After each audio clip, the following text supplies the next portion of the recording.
You might categorize the types of videos I make as self-help or personal development.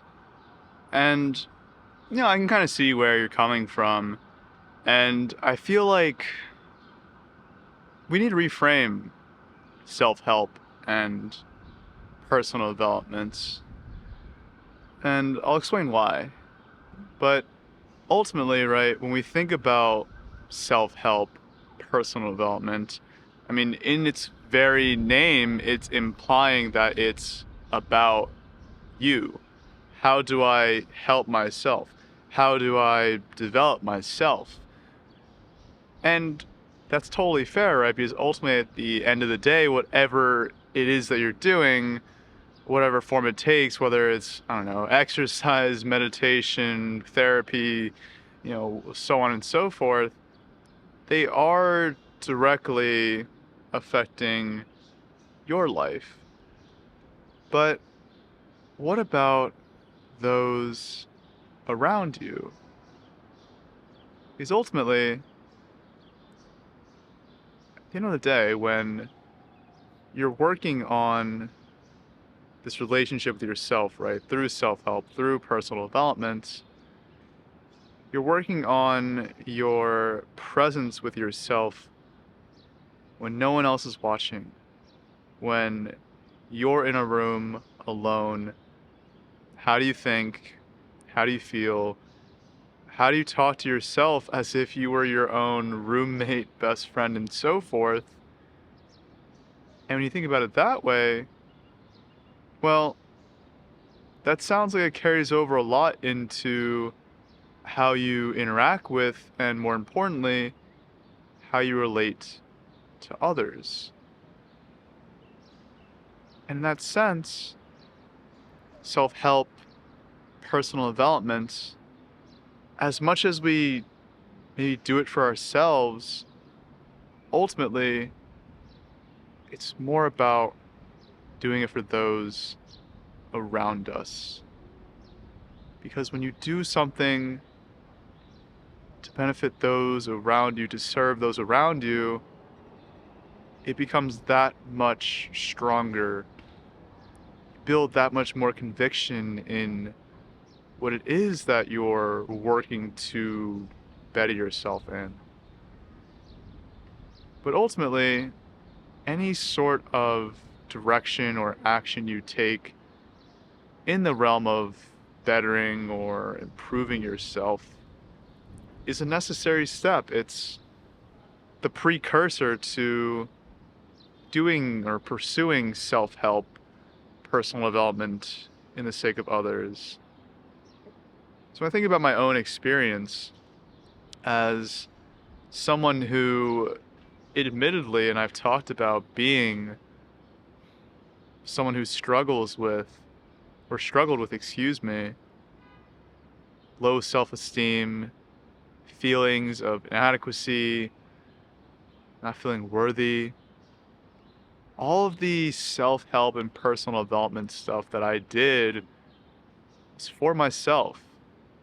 It was because I felt so inadequate that I needed to do all these things to build myself up so that I could finally be enough, matter, be loved, and so forth.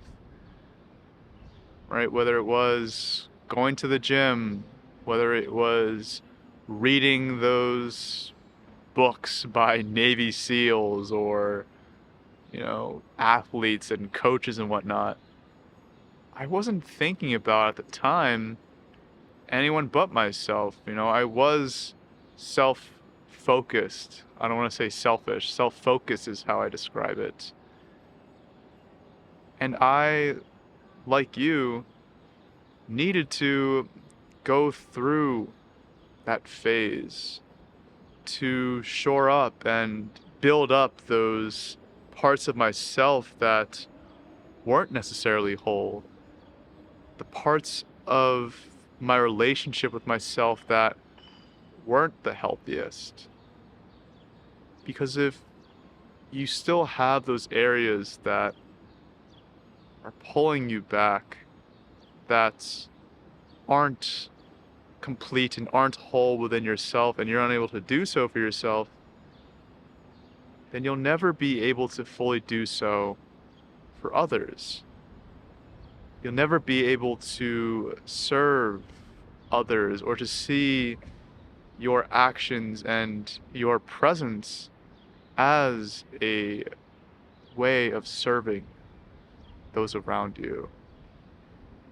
Because when you have a whole heart and sense of being, you see all of what you experience in life as in relation to others, not just for yourself. So when I think about my life now, when it comes to, you know, self-help and all of that, I'm not doing it from a place of insecurity anymore. For having worked and gone through the necessary steps to build that security within myself, I really see all that I do in terms of bettering myself, in learning and growing and whatnot, as benefiting those around me. Because if I if I aspire to serve those in my life to the fullest extent possible, to the greatest degree of service possible, then to start, I need to be my best self, right? That means I need to take care of myself physically, mentally, spiritually, emotionally. Even if it doesn't seem like me going to the gym or something is benefiting others, well, if that helps me be my best, then I'm most equipped to serve others when I'm at my best. And why not at the same time work on learning more, work on improving and expanding my capacity to serve others in whatever way, shape, or form possible. And doing it from that lens, from that perspective, that sense of groundedness, that sense of purpose, of being, it's never ending in that sense. The desire to grow, the desire to serve others never ends. And when you're able to reframe self-help, personal development, whatever you want to call it that way, you live a life of service. A life of serving those around you is one that's full of, at least in my book, meaning and fulfillments. For we all want to know that we matter, especially to those around us, that we're able to help and serve and support those around us. So those are some thoughts that I've had around self-help, personal development, because I feel like it's a conversation that I've been having quite a bit recently, and something that perhaps many of you watching my videos are thinking about as well, right? So don't put too much pressure on yourself to have it all figured out or to try and equate everything you're doing to helping others, because at the end of the day, you've got to help yourself first. When you do that, everything else will take care of itself. So with that, if there are any sort of topics in this self-help, personal development, I don't even know what falls into this broad bucket. If there's anything you want me to cover or talk about, please let me know. Otherwise, thank you for listening and enjoy the rest of your day.